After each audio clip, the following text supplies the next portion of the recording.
Tonight, we are going to be discussing the esoteric analysis of Comet Elenin. What is the meanings of this name? What does it connect to? How does this relate to the return of Planet X and the lost star of myth and time? Should be a very interesting analysis. I've found many things that have blown my mind, and also even got an astrologer involved to kind of give us a deeper esoteric understanding of what the Brotherhood might see in Elenin. So we'll be getting to all of that. What are we going to do when we're looking at all of this? Because it's not simply the transition that this planet is going through, the Type 1 civilization that seems to be organizing itself, the ability for us to transmit ourselves across all realms, to the fact that people are listening to me right now in Dubai is amazing. And within all of this transition in the global shift, and as we watch Hillary going to be the president of the World Bank, and as we watch Barack Obama set up the 10 regional governors for America, as we see the doomsday scenarios being cast upon us, we don't know what to think.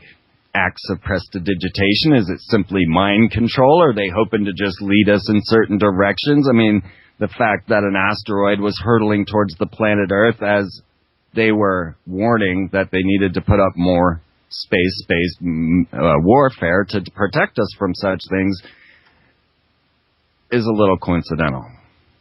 Now, on the Inception UFO radio tonight, I actually learned that there will be another meteor coming very near Earth, actually in between the Earth and the Moon, this Tuesday, which is the same day they launched that orbital space defense satellite.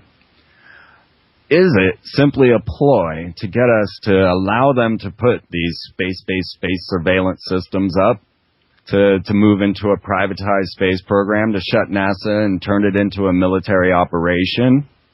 Or is there some body out in our solar system that has a cyclical reunion with planet Earth, causing chaos and destruction, that the esoteric and the occult orders, secret societies, have known about all along? Tonight we're going to dig deep into Elenin, as deep as I can. To be honest, the research is sketchy and the thoughts are often opinion. But I decided to take Elenin apart from an esoteric perspective, and couple this also with works such as The Lost Star of Myth and Time by Walter Cruttendon. Very interesting work on a binary star system. Now, when we realize that a vast majority of our stars out there have a companion, that binary stars are by far not rare. The very star that the Masonic Order and many other secret societies as Egypt or the Mayans, the star of Sirius, is a binary, even a trinary star. We have yet to prove the trinary portion, but it was the Dogon tribe, as told by Robert K. Temple through the Sirius mystery, that there was a potential third star around Sirius, or Sirius C. So as the study begins, the idea of a binary star is the idea that we are being drawn away from or towards a body in the solar system that is massive, or at least as big as our sun. Now, when we're dealing with such things as acceleration and gravitation, it's more to deal with mass than it has to do with size. And so an object such as Sirius B may be the smallest thing in the universe, but be the heaviest thing out there. And this is what the Dogon tribe of Mali, Africa, would say about Po, as they called this star. And so the density of it actually causes what we're looking at and doesn't necessarily need to be the size.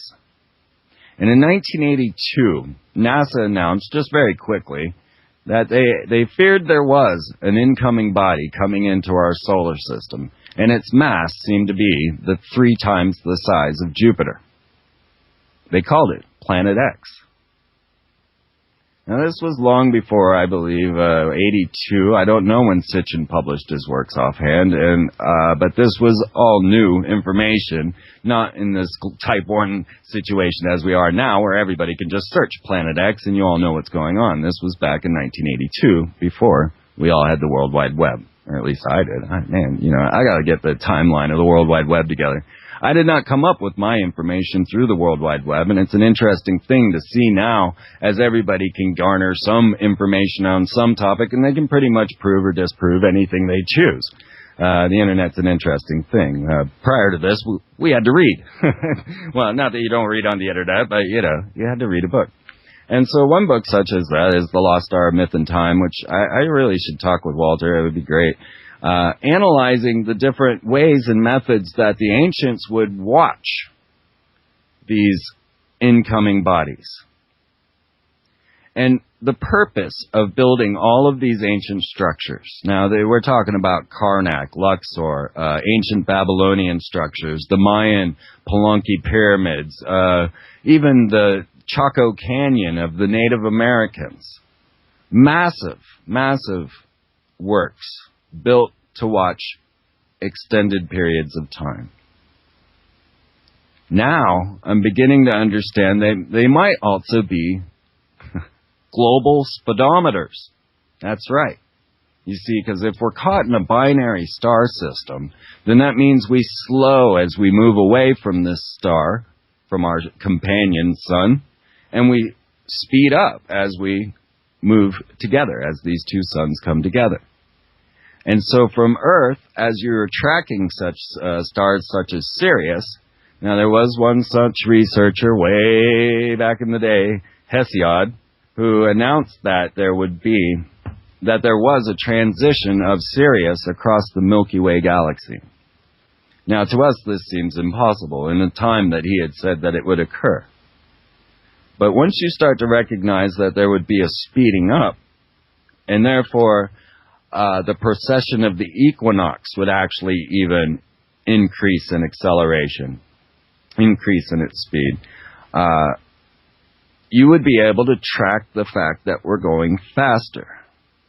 So when we realize that all the ancient structures, all the people of the past have put every bit of effort they had in the very first civilizations ever created to watch 24,000-year cycles and greater. Now, at first, we would think that this was just some sort of religious effect, that they wanted to worship the stars. And we've got to wonder why 24,000 years ago people were identifying Pleiades and Sirius in cave paintings. If we take into consideration the idea of a cycle of destruction and the fact that our Illuminati Brotherhood are well aware of it, then we can easily see how the ancients wanted to relay this information constantly through the past up till now, and the best way to do such things was through mythology, so that the story could be passed through layman's hands and still remain sound to those that would understand.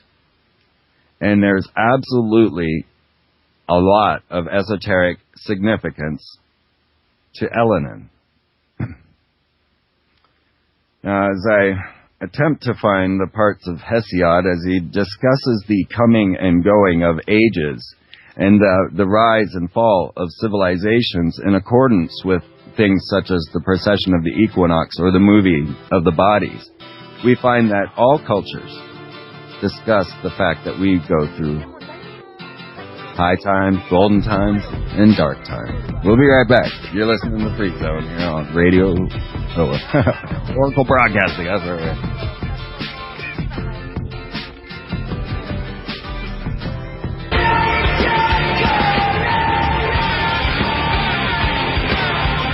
I wanted to thank a couple people for the wonderful birthday gifts. My birthday is this month, the end of the month. I was born in the middle of the summer of love.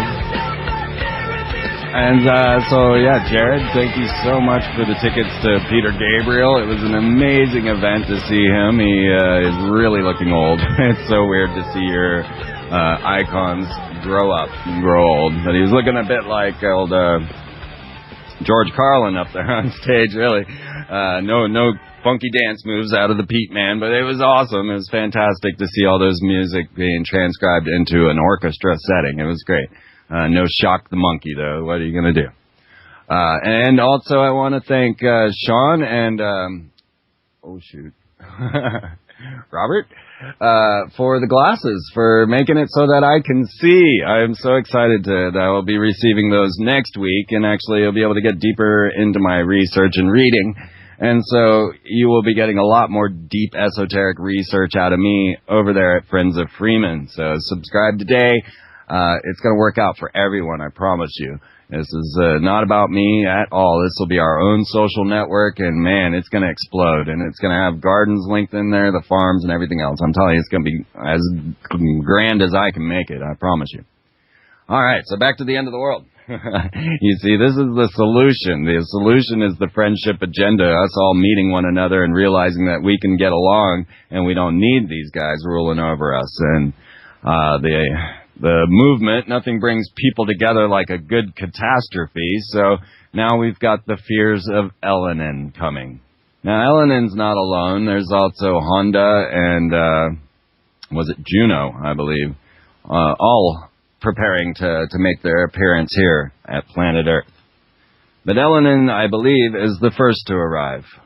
I might have to double-check old Honda, I think. But when we look to the name Elenin, it's a curious thing, because now we're seeing what we could break down into ELE and NIN. The brain kind of naturally does this. And ELE, for us these days, thanks to movies like Impact, where ELE, or ELE, Extinction Level Event, has been broadcast to us through Hollywood media. So the Extinction Level Event, NIN. Now, Nin, in ancient Sumerian, actually means lady. So there were such things as Ningal, who was the great lady. But as I started to look at Elenin, and I saw another sign within it, and that would be L9, or Le 9, take it to French. But we could look at this as Lord 9, because the last four letters of Elenin are E-N-I-N, which reversed make 9. And this, of course, is the most satanic number, according to all Satanists. Anton LaVey will tell you all about the selfishness of the number 9. And, of course, I've been telling you that I'm trying to get deeper into my understanding of the extra-dimensional contact that the elite, the rich of the world, have with the Egyptian gods, the 9, and how the 9 have been programmed into us through Steven Spielberg, through, what was that biblical movie? Oh my God, I lost it there, where they actually have what appears to be the Norway Spiral as the angel of death. And for some reason, the name of the movie just slipped my mind. I'm sure you guys know. So the 9 are one that I would definitely consider an interesting study and start to understand what the elite are who they are talking with and what their goals are and how this connects. And I did do a study of this on, Confessions of a Conspiracy Theorist is actually down right now, so I'll get that fixed. So the 9, and you can see L9 with a reverse 9, and of course the reverse symbolism again being very satanic, and we could be looking at it this way.